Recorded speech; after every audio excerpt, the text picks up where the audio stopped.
Baik, kita geser sekarang ke psikologi transpersonal. Ini aliran yang hidup sekarang ini, Buya.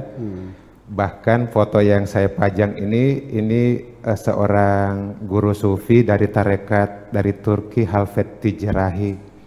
Dia mendirikan universitas transpersonal di Amerika dan dia seorang sufi. Dengan begitulah psikologi sufi ini mulai mekar di Amerika dan dia mengatakan ini, ya. Dia mengkritik psikolog-psikolog saat ini dengan mengatakan seperti ini. Psikolog-psikolog saat ini tertarik dengan kepompong.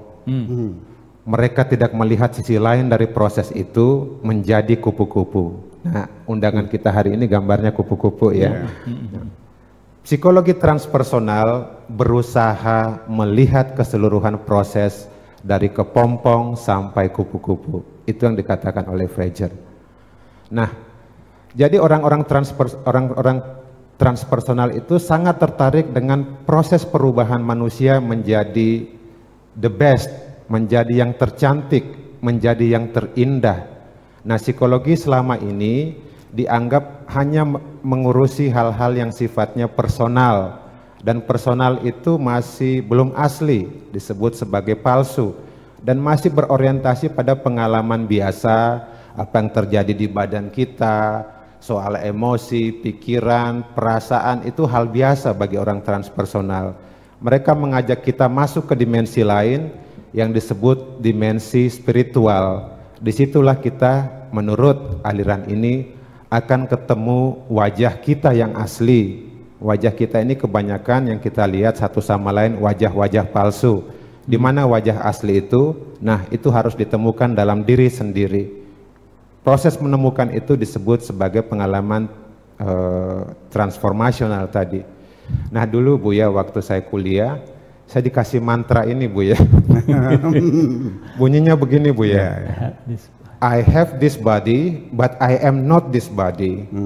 I have this mind, but I am not this mind.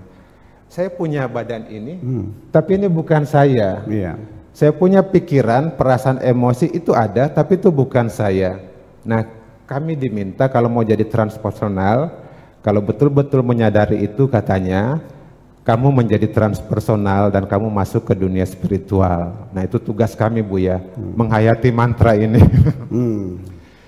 Berikut, nah tapi bagi orang-orang psikologi sekarang ketika mendengar omongan-omongan orang transpersonal itu mereka merasa aneh. Pertanyaan yang sering mereka kemukakan, orang-orang dari aliran ini membicarakan apa sih Buya? Ya. Lalu ini wajar karena kembali ke definisi psikologi di awal tadi, itu ilmu tentang mind. Mind itu pikiran, perasaan, emosi yang goyang-goyang terus dan nggak bisa diandalkan. Dia bisa berubah dengan cepat dari waktu ke waktu. Saat ini ketika saya sedang berbicara, ada kondisi mind tertentu pada saya. Setelah acara ini, kondisi mind saya berubah lagi. Kenapa kita mengandalkan sesuatu yang nggak tetap seperti itu? Itu kata orang transpersonal. Kenapa kita nggak mencari sesuatu yang tetap di balik mind yang nggak bisa diandalkan ini? Seperti itu. Berikut. Nah, begitulah di kalangan barat sendiri masih ada kebingungan menerima psikologi transpersonal ini. Di Amerika, psikologi transpersonal itu hidup, tapi masih ragu-ragu untuk diterima sebagai bagian dari organisasi psikologi mereka. Meskipun di sana sudah ada universitasnya. Yang menerima satu-satunya adalah Inggris. Di sana ada satu bagian dari organisasi yang namanya divisi transpersonal. Di sini kita bisa lihat tujuannya adalah mempelajari tentang manusia sebagai makhluk spiritual. Itu terang-terangan mereka katakan seperti itu. Berikut. Nah, bersyukur betul di era kita saat ini teknologi sudah sangat maju. Yang dulu dikatakan bahwa spiritual itu enggak ilmiah, alat-alat ini berhasil membuktikan bahwa dunia spiritual itu ada. Sebelah kiri itu alat yang namanya elektroencephalograph. Yang di tengah itu namanya MRI, Magnetic Resonance Imaging. Yang paling kanan itu fMRI, Itu alat-alat yang sudah diuji cobakan pada orang-orang yang kita sebut pribadi-pribadi yang spiritual. Berikut. Nah, ini ada momen di mana orang-orang yang disebut spiritual itu dibawa ke laboratorium, dikenakan alat-alat tadi. Mereka bahkan dilekatkan elektroda-elektroda seperti itu di kepala mereka. Lalu mereka dimasukkan ke mesin-mesin seperti tadi yang saya ceritakan, fMRI, dan apa yang mereka temukan sangat mengejutkan, bahwa mereka dengan gampang sekali memproduksi yang namanya berikut.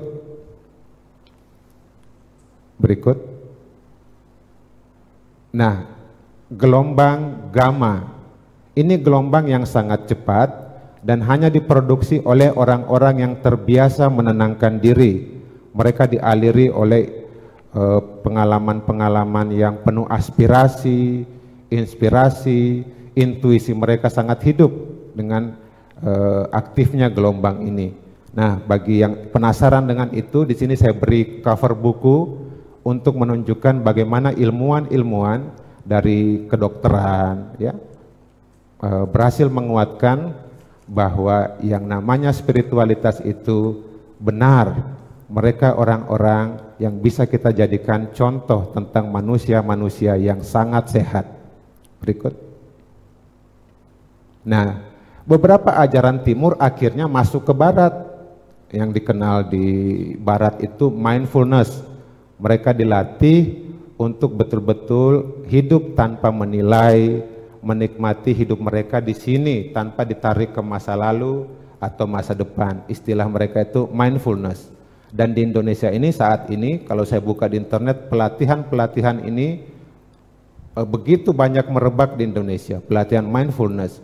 Ini agak aneh buat saya karena ini ajaran timur yang diproses, dibawa ke barat untuk disesuaikan dengan masyarakat barat, tapi kita malah membawanya kembali ke Indonesia. Coba perhatikan tokoh-tokoh spiritual di Indonesia. Mereka nggak belajar mindfulness, hidup mereka sudah mindful. Nah, karena itu kita perlu belajar langsung pada orang-orang terdekat kita. Yang kedua, istilah compassion ini juga sudah tenar dalam psikologi barat. Ini juga dipinjam dari timur, di mana kita belajar yang namanya cinta kasih. Cinta kasih itu berani melihat bahwa bukan hanya saya yang ingin bahagia, tapi siapapun di dunia ini ingin bahagia. Nah, begitu kita melihat kesamaan itu, kita dengan mudah bisa bercompassion tadi, punya cinta kasih pada orang. Bahkan orang yang menyakiti kita sekalipun, kita bisa lihat dia sebagai kegagalan dalam melihat dirinya sendiri. Orang itu ingin bahagia, tapi dia nggak tahu cara berbahagia, sampai cara-cara yang dia gunakan itu justru menyakiti sesamanya. Nah, itu hanya dimiliki oleh orang-orang yang spiritualitasnya tinggi. Mata mereka itu mata cinta kasih. Dijahati sekalipun, mereka cuma melihat bahwa ini orang yang ingin bahagia, tapi jalannya salah. Nah, ini enggak sembarang orang yang memiliki kemampuan ini. Dan ini oleh orang-orang barat, mereka ingin memiliki sehingga ada pelatihan-pelatihan compassion itu. Dan saya yakin kalau tasawuf ini hidup, ajaran-ajaran timur ini hidup, pelan-pelan aliran ajaran timur itu akan membasahi orang-orang barat dan mereka akan semakin menghargai spiritualitas. Berikut. Saya kira itu saja Buya dari saya untuk aliran-aliran psikologi sampai saat ini. Terima kasih. Jadi ya pada akhirnya ketika ada yang menolak tentang apa psikologi terakhir, psikologi spiritual ya. Ya saya kira tidak aneh lah. Karena kan budaya materialistis itu kan selalu yang fakta, yang real, yang fisik, ya kan, yang tidak kelihatan, yang nggak ada gitu, semacam itu. Tetapi nyatanya ketika Saddam Hussein itu dituduh punya senjata pamungkas, senjata biologi oleh Amerika sampai diserang dan diserbu dan dijatuhkan. Mereka menggunakan radar-radar yang detektor yang sangat canggih, nggak ditemukan. Akhirnya menggunakan tenaga ahli psikotek yang dengan kosong dengan begini itu terasa di sini ada senjata ada. Itu mereka membuktikannya bahwa spiritual itu mereka ada dan itu bisa dididik semacam itu. Ya, jadi kalau mereka itu menolak bagaimana mereka sini membuktikannya kok. Saya kira mungkin hanya kecongkakan aja. Gitu. Kemudian juga ini ada lagi Adnan Khashoggi, itu orang Saudi yang tinggal di Amerika dan menjadi orang terkaya di sana. Ya, dalam mengelola bisnisnya dia punya sekretaris eksekutif khusus. Tugasnya hanya konfirmasi ketika ada tawaran kontrak bisnis, dipanggil sekretarisnya ini. Tekan enggak? Dia bilang enggak. Kalau bilang tekan. Dan tidak pernah gagal. Itu orang India malah. Jadi artinya dia bisa menerawang begitu ya. Orang India itu lebih canggih lah sebenarnya. Mungkin yang timur itu mungkin India. Karena ada pemetaan pemikiran dalam dunia Islam dulu. Dunia itu dibagi ada 3. Barat namanya ahlul fikrah, ahli pemikiran. Kalau Arab itu ahlul fitrah, ahli fitrah, insting. Nah kalau India itu ahlul akidah. Ya. Nah makanya orang India itu kalau mereka itu melakukan bahasa tasawufnya muadhabah, mulazamah, melatih diri, itu bertapanya luar biasa. Tidur di atas batu setengah bulan, merendam di sungai Ganges sampai 1 minggu, kan gitu. Kita kan enggak, puasa paling hanya sehari 2 hari ya. 2 hari aja pati geni ya, udah out gitu. Yeah. Jadi memang untuk menumbuhkan berarti perlukan latihan-latihan yang keras juga sih semuanya. Dan itu tidak, ulama Islam ini tidak sepakat, tidak membolehkan. Ada yang mengharamkan puasa-puasa yang menghukum diri sendiri. Nah, sekarang begini, kapan spiritual kita ini muncul? Dengan kaidah begini, ketika id ya dilepaskan, memuaskan segala keinginannya, maka ego ini menjadi kurus.